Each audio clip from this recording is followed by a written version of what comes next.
है, लेकिन वृंदावन में कंस को प्रवेश नहीं मिला। हमारे रसिक जन वृंदावन के कथा सुनाते हैं, बहुत ध्यान से सुनना। बोले क्यों? बोले क्योंकि ऐसा नहीं है कि कंस ने प्रयास नहीं किया, प्रयास किया था। अभी आगे आगे चलते जाओगे ना, ऐसा ऐसा रहस्य पता चलेगा आपको जो आपने कभी नहीं सुना। श्री वृंदावन में निवास हमारे वृंदावन बिहारी लाल करते हैं, वृंदावन में दर्शन, ये सप्त निधियों के, इनकी भी कथा हम सुनाएंगे। और आज तो ऐसा कुछ हुआ है कच्छ में गांधी धाम में आके कि मैं भी प्रफुल्लित हूँ। हमारे प्रेम जी, हमारे जो संगीत के, हमारे जो सब टीम के, हमारे जितने भी मुखिया हैं सब यहाँ बैठे हैं, ये भी आज बड़े प्रफुल्लित हैं क्योंकि आज कच्छ में कुछ मिला है हमें। और क्या मिला है वो कथा के विश्राम में बताऊंगा।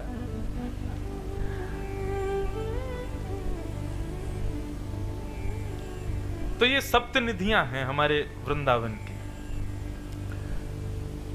दर्शन में हमारे वृंदावन में ठाकुर जी ही हैं। आप बिहारी जी जाओगे राधा रानी नहीं दिखेंगी, राधा वल्लभ जी जाओगे राधा रानी का दर्शन नहीं है, राधा रमन जी जाओगे राधा रानी नहीं है।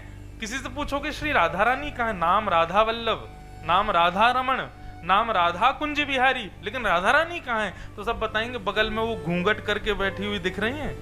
एक घूंघट में आपको ऐसा दिखेगा कोई नवी नयेली बहू घूंघट करके बैठती है, ऐसे किशोरी जी बगल में बैठी हैं घूंघट करके, लेकिन वास्तव में किशोरी जी का दर्शन नहीं है वृंदावन में। क्यों? अब किसी राजा से मिलने जाओगे तो पहले सैनिक मिलते हैं और सैनिक परीक्षण करते हैं, तब राजा से मिलवाते हैं। तो ये वृंदावन के सैनिक हैं सारे, हमको यही मिलते हैं। राजा तो श्री किशोरी जी हैं, वो किसी को अधिकार देते हैं तब किशोरी जी मिलती हैं। ये हमारे वृंदावन के द्वारपाल हैं, सब रे खड़े हैं इधर उधर।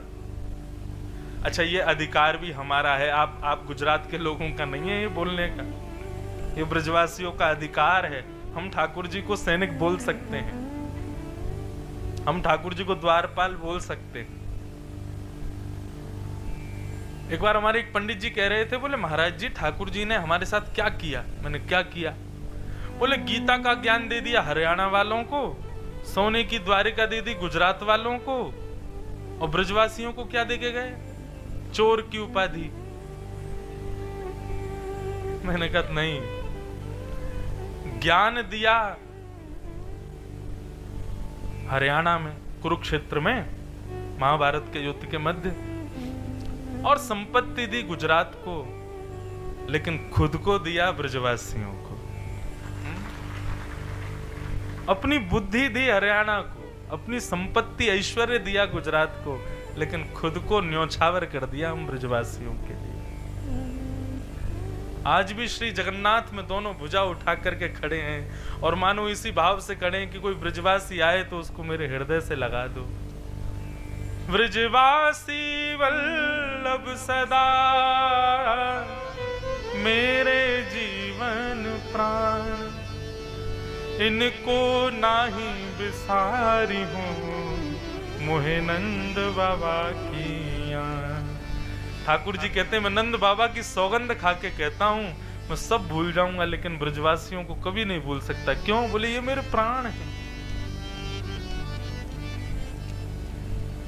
किसी के प्राण उसकी संपत्ति में, किसी के प्राण उसके पत्नी में, किसी के प्राण उसके धन में, लेकिन हमारे ठाकुर जी के प्राण हम ब्रजवासियों में। ब्रजवासी प्रसन्न रहते हैं, ठाकुर जी खुश रहते हैं। तो हमारी किशोरी जी की कृपा नहीं थी कंस के ऊपर, लेकिन कंस ने क्या कभी प्रयास नहीं किया वृंदावन आने का? किया। पूतना को भेजा, धेनुकासुर को भेजा, कितने बड़े बड़े राक्षस भेजे। ऐसा नहीं है कि कंस ने प्रयास नहीं किया, किया। जब देखा कंस ने कि सब मारे जा रहे हैं तो कंस एक दिन खुद आया। लेकिन बंधुओं, हमारा वृंदावन साधारण नहीं है। आप सबने कथा सुनी हो तो एक बार जब रास बिहार हो रहा था तो देवादिदेव महादेव शंकर भगवान सोमनाथ पधारे हमारे वृंदावन में।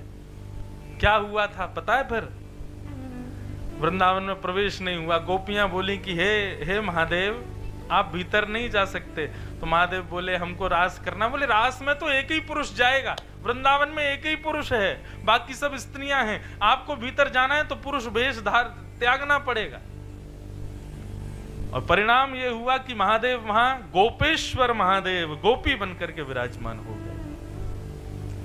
इसकी तो एक प्रसंग भी आता है कि एक बार एक बहुत बड़े संत थे, उन्होंने अपने जीवन में एक संकल्प लिया कि मैं कभी स्त्रियों को नहीं देखूंगा। कभी कहीं स्त्री दिख भी जाती थी तो वो ऐसे हाथ कर लेते थे, और उनके साथ में कुछ लोग चलते थे, वो पर्दा करते हुए चलते थे। कहीं भी माताएं बहनें दिखती थी तो दौड़ के जाते, बोले साइड हट जाओ, कहीं छुप जाओ, हमारे महाराज जी आ रहे हैं। अब माताएं बहनों को बड़ा अजीब लगता था, बोले कि भाई हम ऐसे भी क्या हैं कि हमको देख ही नहीं सकते। एक दिन मीराबाई का दो ही काम, तीन ही काम थे वृंदावन में। एक तो जगह जगह दर्शन करना, संतों के मध्य में जाके कुछ सत्संग करना, और विहरणी बन करके गाना। ये तीन ही काम थे वृंदावन में मीराबाई के। मीराबाई पूरी लिस्ट निकलती थी तो दौड़ के जाते, बोले साइड हट जाओ, कहीं छुप जाओ, हमारे महाराज जी आ रहे हैं। अब माताएं बहनों को बड़ा अजीब लगता था, बोले कि भाई हम ऐसे भी क्या हैं कि हमको देख ही नहीं सकते। एक दिन मीराबाई का दो ही काम, तीन ही काम थे वृंदावन में। एक तो जगह जगह दर्शन करना, संतों के मध्य में जाके कुछ सत्संग करना, और विहरणी बन करके गाना। ये तीन ही काम थे वृंदावन में मीराबाई के। मीराबाई पूरी लिस्ट निकालती थी पूरे दिन कि आज किन किन संतों के पास जाना है। एक दिन उस लिस्ट में उन्हीं संत का नाम आया जो कन्याओं को, स्त्रियों को नहीं देखते थे। मीराबाई को नहीं पता था, मीराबाई पहुंच गई। सैनिकों ने और जो संत के जो शिष्य थे उन्होंने रोका, बोले कि आप भीतर नहीं जा सकती। क्यों? हमारे गुरुजी का नियम है, वो स्त्रियों को नहीं देखते। अच्छा, मीराबाई का कभी आप चरित्र सुनेंगे ना, अब हम बोले ही जाते हैं, साल 2 साल कभी अगर अवसर होगा गांधीधाम में, फिर 4 दिन के लिए मीरा चरित्र सुनाएंगे। हमने कभी मीरा चरित्र कभी नहीं कहा आज तक, लेकिन अब भक्तिपथ परिवार यहाँ है, हमारे महाराज जी विराज रहे हैं, हमारे प्रेम जी और किरण जी, इनका पूरा परिवार सब मेरे ही हो गए हैं। तो कभी कभी मन होगा कि कुछ हटके कहना है तो हम आ जाएंगे गांधीधाम। हमारे लाल जी ने स्वीकार तो कर ही लिया है, तो कभी अवसर होगा साल 2 साल में कभी, तो 3-4 दिन के लिए मीरा चरित्र भी कहेंगे। बहुत सुंदर है मीराबाई का। आप चरित्र सुनेंगे तो वहां पे अनुभव होगा कि श्री मीराबाई जो थी ना, थोड़ी सी भक्ति भाव तो उनके अंदर था, लेकिन थोड़ी सी हठीली भी थी। थोड़ा सा लड़ने झगड़ना तो नहीं कहेंगे, लेकिन हाँ अपने बात को प्रमाणित कर देती थी। तो मीराबाई ने जैसे ही सुना स्त्रियों को नहीं देखते, हाथ जोड़ करके बोली, अच्छा तो मतलब आपके गुरुजी पुरुष हैं? शिष्य बोले कि क्या बात करती हो? बोले क्योंकि वृंदावन में तो एक ही पुरुष है, राधा रमण। उसके अलावा यहाँ तो महादेव भी स्त्री बनकर के बैठा है, यहाँ तो महादेव भी गोपी बनकर के बैठा है। लेकिन आपके गुरुजी शायद महादेव के भी देव होंगे, इसीलिए वो पुरुष हैं। चलो आप उनको मेरा निवेदन कर देना, हमने तो यही सुना है कि वृंदावन एक ही पुरुष है, बाकी सब यहाँ गोपी। और ऐसा कह के मीराबाई चली गई। शिष्यों से रुका नहीं गया, भीतर गए और जाके कहा, गुरुजी एक परम भक्ता आई थी, मीरा नाम है उसका, हमने मिलने से मना किया तो उसने कहा कि आपके गुरुजी का नियम स्त्रियों को नहीं देखते, लेकिन वृंदावन में तो एक ही पुरुष है, हमें आज पता चला कि आपके गुरुजी पुरुष हैं। ये बात सुनते ही उनका मन, वो बड़े भजनानंदी थे, बड़े तपस्वी थे, बड़े ठाकुर जी की रस में डूबे रहते थे, लेकिन मन में ना कहीं उनके थोड़ा विचलितपन रहता था। लेकिन आज मीराबाई के सूत्र से उनके मन का विचलन खत्म हो गया और नेत्रों से झरझर आंसू बहने लगे। जब हम बहुत दुविधा में होते हैं ना, उस समय हमको उस दुविधा से कोई निवृत्त कर दे तो नेत्रों से आंसू निकल जाते हैं अपने आप सहज ही। तुरंत वो तो बोले, अरे कहाँ है वो, मुझे उसका दर्शन करना है। गए और मीराबाई का प्रथम दर्शन करके उन महाराज जी ने अपना स्त्रियों को ना देखने का नियम तोड़ दिया। बोले कि तुमने मेरी आंखें खोल दी, मुझे बता दिया कि भाई वृंदावन में एक ही पुरुष है। तो कंस ने एक बार प्रयास किया वृंदावन आने का, तो वृंदावन किशोरी जी की आज्ञा के बगैर नहीं जा सकते, और गए भी तो अब देखो, अब इस बात से प्रमाण होता है कि वृंदावन साधारण स्थान नहीं है, क्योंकि हम कुर्ता पजामा में गए और वृंदावन जाके कि हम वैसे ही रह जाते हैं। गोपी का मतलब कोई स्त्री भेष नहीं होता। अब देखो, यही बात समझने की है कि वृंदावन दिखता कुछ है कुछ और। प्रकट और अप्रकट, ये दो रूप हैं वृंदावन के। प्रकट में आपको दिखेगा कि सब पुरुष पुरुष घूम रहे हैं, लेकिन अप्रकट वृंदावन में एक ही पुरुष है, बाकी सब गोपियां हैं। और गोपी किसे कहते हैं? अब गोपी भी प्रकट रूप से स्त्री को बोलते हैं, लेकिन अप्रकट रूप से कौन? गोपी ही इंद्रिय ही कृष्ण रसम पिबती थी गोपी। जो अपने प्रत्येक इंद्रिय से कृष्ण को पाना चाहे, जिसकी आंखें उनका दर्शन, कान उनका श्रवण करना चाहे, नासिका उन्हीं को ही ग्रहण करना चाहे, जीव उन्हीं के चरणों के प्रसाद को पाए, पैर उन्हीं की प्रदक्षिणा करें, हाथ उन्हीं के करताल बजावें, प्रत्येक इंद्रिय जब कृष्ण को पाने के लिए तड़पती है, तब वही पुरुष भी गोपी कहलाता है। अब प्रकट रूप में गोपी एक स्त्री है, लेकिन अप्रकट रूप में जो प्रत्येक इंद्रिय से कृष्ण का भजन करे वो गोपी। कंस ने जैसे ही वृंदावन में प्रवेश किया, पैर रखते ही कंस एक गोपी बन गया। कहां मथुरा का राजा, कहां उसका ऐसा पराक्रम, लेकिन वृंदावन में किशोरी जी की कृपा के बगैर जैसे ही प्रवेश किया तो एक गोपी बन गया। और गोपी भी कोई बहुत सुंदर गोपी बना नहीं, बहुत कुरूपणी गोपी बना। ऐसी कुरूपणी गोपी की महाराज जो उसको देखे वो ही हंसे।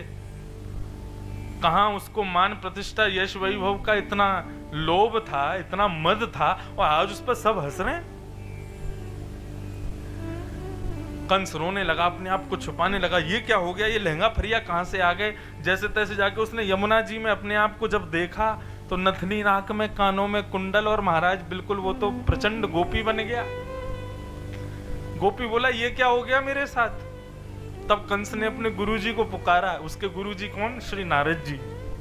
हमारे नारद जी सबके गुरु हैं, राक्षसों के भी गुरु हैं, देवों के भी गुरु हैं। नारद जी आए, बोले, अरे कंस ये क्या हो गया, तुम्हारा रूप तो बड़ा भयानक हो गया। बोले कि अरे पता नहीं क्या, जब से वृंदावन आया मैं तो कृष्ण को मारने आया था, लेकिन यहाँ पर आते ही ये क्या हो गया है, मेरा रूप बदल गया है, कुछ करो, मुझे कैसे भी बचाओ। मैं वापस मथुरा नहीं जा सकता, इस रूप में मथुरा गया तो मेरी रही कही जो थोड़ी बहुत जो मेरी सम्मान है वो भी नष्ट हो जाएगा। तब नारद जी ने जाके किशोरी जी से प्रार्थना की कि हे श्यामा जी, कंस जो है आपने उसको गोपी बना दिया है। बोले, मैंने नहीं बनाया है, वृंदावन गोपी बनाता है। वृंदावन का प्रसाद है गोपी स्वरूप। पुनः याद रखिए, गोपी स्वरूप स्त्री भेष को नहीं कहते। वृंदावन का प्रसाद क्या है कि प्रत्येक इंद्रिय कृष्ण के लिए रोए, वो गोपी है। ये वृंदावन का प्रसाद है, ये मैंने कुछ नहीं किया है। लेकिन श्री जी आप कृपा करो ना, ठाकुर जी की आगे की लीला में कंस वध कैसे होगा अगर वो गोपी रूप में रहा तो। तब किशोरी जी बोली, एक काम करो, उसको एक अपराध करना पड़ेगा वृंदावन में, तब वो दोबारा राक्षस बनेगा। सुनो, बात बहुत गहराई की है। वृंदावन में उसको अपराध करना पड़ेगा तब वो दोबारा राक्षस बनेगा। बोले, अपराध क्या करना पड़ेगा? बोले, किसी गोपी के यहां जाकर के और गोबर के कंडे थापने पड़ेंगे। कंडा समझते हैं? आपके यहां क्या बोलते हैं उसको? छाड़ा। छाड़ा, हाँ, तो गोबर का छाना थापना पड़ेगा। तो गोबर का छाना जब थापेगा तो वो जब सूख जाएगा। अब तो सुनो, अपराध क्या है? किसी गोपी के यहाँ उसकी गाय के गोबर का छाना थापेगा और वो जब सूख जाएगा तब उसको चोरी करके किसी और गोपी को बेचेगा। ये अपराध जब करेगा तब कंस दोबारा राक्षस बनेगा। गोबर चुराने का अपराध जब करेगा तब राक्षस बनेगा। कंस को जाके नारद जी ने बताया, तब कंस ने ये अपराध किया। एक गोपी के यहाँ जाकर के उसने काम मांगा तो गोपी ने कहा, हमारे यहाँ की गैयाओं की गोबर उठाया कर। तो कंस वहां गोबर उठाता था, उनका छाड़ा बनाता था, और जब वो सूख जाते थे तो उनको चुरा करके दूसरी गोपियों को बेच देता था। इस अपराध की वजह से कंस दोबारा राक्षस बना और भागा फिर मथुरा। ये है वृंदावन। आज लोग वृंदावन आकर के कितने बड़े बड़े अपराध कर रहे हैं, कौन सी राक्षस योनि मिलेगी उनको? खैर, हमें अपराधों की चर्चा नहीं करनी, लेकिन हमारी चर्चा का केंद्र बिंदु क्या है? तो वृंदावन जाया नहीं जाता, वृंदावन पाया जाता है। और पाया कैसे? श्री किशोरी जी की कृपा से। अब 7 दिन का एक नियम और समझिए, सॉरी 4 दिन का। वैसे आप लोगों को 4 दिन मिल रहे हैं, लेकिन हम फिर 2 दिन नारायण सरोवर भी जा रहे हैं, वहां पर भी कुछ ना कुछ कथा करेंगे। तो हमको तो पूरे 6-7 दिन ही मिल रहे हैं एक प्रकार से। तो 4 दिन का एक नियम और है कि अब यहाँ पर सामान्य कथा या सामान्य श्लोक या वैसे तो सामान्य नहीं है, सब श्रेष्ठ ही हैं, लेकिन यहाँ पर वृंदावन रसिकों की चर्चा ज्यादा होगी। और मैं पहले ही बता दूं कि वृंदावन रसिकों की चर्चा वृंदावन से बाहर करना एक प्रकार से निषेध प्राय है। वृंदावन से बाहर करना निषेध है। लेकिन वृंदावन कौन है? जहां रसिक जन मिल जाएं, जहां पर सब गोपी भाव कृष्ण को प्राप्त करने को बैठे हो, वो स्थान वृंदावन ही है। इसलिए ये परिसर वृंदावन है, इसलिए यहां मैं कर रहा हूं। तो रसिक जनों की हम चर्चा करेंगे।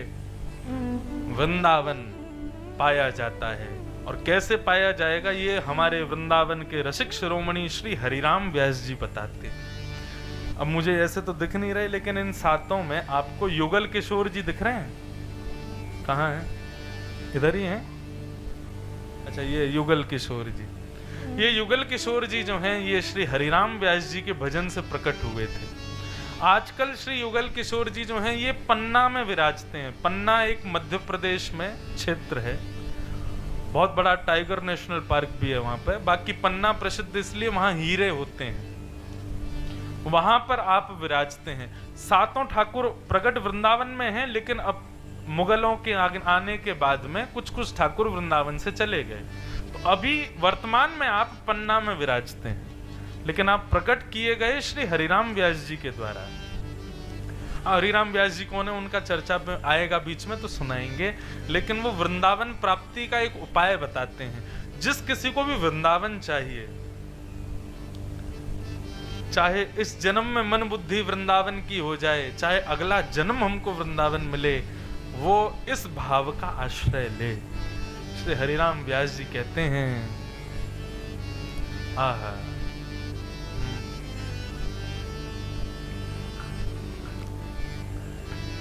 किशोरी तोरे चरणन की रज पाऊं, किशोरी तोरे चरणन की रज पाऊं। गाओ, किशोरी तेरे चरणन की रज पाऊं, किशोरी तेरे चरणन की रज पाऊं।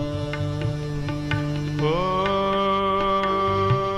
बैठे रहूं कुंजन के कोने, बैठे रहूं कुंजन के कोने,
व्यास जी कहते हैं, जारज को ब्रह्मादिक तरसत, जारज को ब्रह्मादिक तरसत, गाओ भाव से, जारज को ब्रह्मादिक तरसत, जारज को ब्रह्मादिक तरसत, सूरज शीश चढ़ाऊं किशोरी तेरे, सूरज शीश चढ़ाऊं किशोरी तेरे, सूरज शीश चढ़ाऊं किशोरी तेरे, सूरज शीश चढ़ाऊं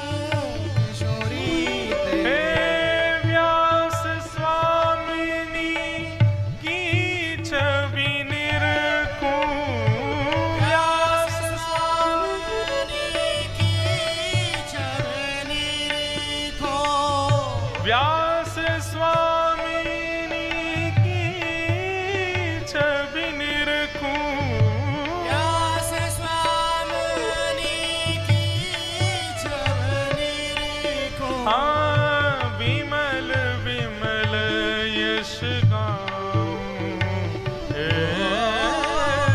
विमल विमल यश गाऊं, किशोरी तेरे चरणन की रज पाऊं, किशोरी तेरे चरणन की रज पाऊं, हाँ श्री राधे तेरे चरणन की रज पाऊं, श्री राधे तेरे चरणन की रज पाऊं, श्री वृंदावन बिहारी लाल की जय। बंधु देखो, श्री वृंदावन मैं अपनी कथा में कहा करता हूं और वो सब लोग सुनते हैं, जो भी वृंदावन आते हैं उनको भी मैं हाथ जोड़ के निवेदन करता हूं, वृंदावन सुनने का विषय नहीं है, वृंदावन जाने का विषय नहीं है, वृंदावन देखने का विषय नहीं है, वृंदावन पाने का विषय है और वृंदावन अनुभव का विषय है। हमारे महाराज जी रसगुल्ला खावें और मुझसे कहें कि महाराज जी रसगुल्ला बड़ा मीठा है, मैं कहूँ कैसा मीठा है, ये कहें गन्ना जैसा मीठा है, मैंने कि गन्ना कैसा मीठा, बोले चीनी जैसा मीठा है, मैंने चीनी कैसी मीठी है। अब ये कितना भी कहें मीठा मीठा मीठा, इनके कहने से मुझे मीठे का स्वाद नहीं आएगा, स्वाद तो खाने से ही आएगा। ऐसे ही वृंदावन अगर मैंने सुना दिया है ना, आप नहीं समझ पाओगे। वृंदावन अनुभव का विषय है। या रस को रस खान विलोकत, कहां विजातीय कुल में जन्मा रस खान, वो वृंदावन उसने ऐसा नहीं कि कोई वो वैष्णव कुल से था या सत्संग सुनता था। केवल रसखान के प्रसंग में ऐसा आता है कि रसखान जो थे ना, वो सुंदरता देखने के बड़े आदी थे। रसखान का ये नियम था, उसको कहीं सुंदर स्वरूप दिख जाए या कोई सुंदर दिख जाए तो रसखान थोड़ी देर रुक जाते थे, उसको देखने लगते थे। एक बार कुछ हरि चर्चा करते हुए संतों को सुना तो वे ठाकुर जी के सौंदर्य का वर्णन कर रहे थे। रसखान ने सुन लिया तो रसखान के तभी से मन में आया, इतना सुंदर क्या हो सकता है, ये इतना सुंदरता का वर्णन कर रहे हैं, ऐसे कमल नेत्र हैं, ऐसी नासिका, ऐसी मुस्कान, ऐसे घुंघराले केस, सांवले सलोने, त्रिभंग लली, पीतांबरी पहनते हैं, अरे आप लोग ऐसे ही बोल रहे हो, इतना सुंदर कोई हो नहीं सकता। बोले रसखान कभी तो आएगा तेरे सामने, तब पता चलेगी। अब रसखान को क्या मतलब पड़ा था वृंदावन से? केवल वो तो आगरा से इंद्रप्रस्थ जा रहा था राजा की आज्ञा मान करके,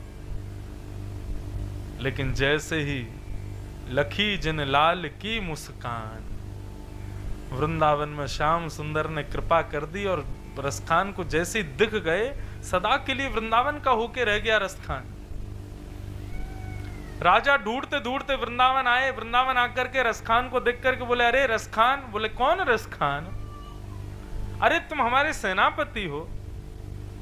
रसखान बोले हम किसके सेनापति, कहाँ के रसखान, कौन है, हमें कुछ नहीं पता, हम श्याम सुंदर के श्याम सुंदर हमारे, केवल हमको इतना पता है। सदा के लिए वृंदावन के हो गए।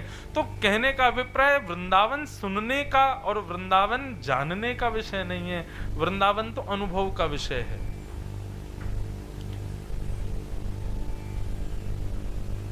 वृंदावन अनुभव से ही प्राप्त होता है। बहुत सावधानी से सुनो।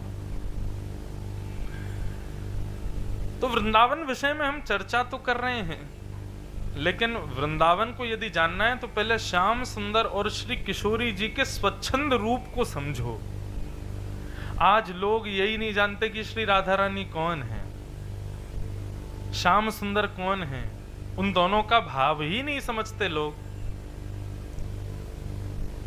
और अधिकतर लोगों का प्रश्न होता है कि ठाकुर जी ने विवाद रुक्मणी जी से किया, 16,108 पटरानियां ठाकुर जी की थी।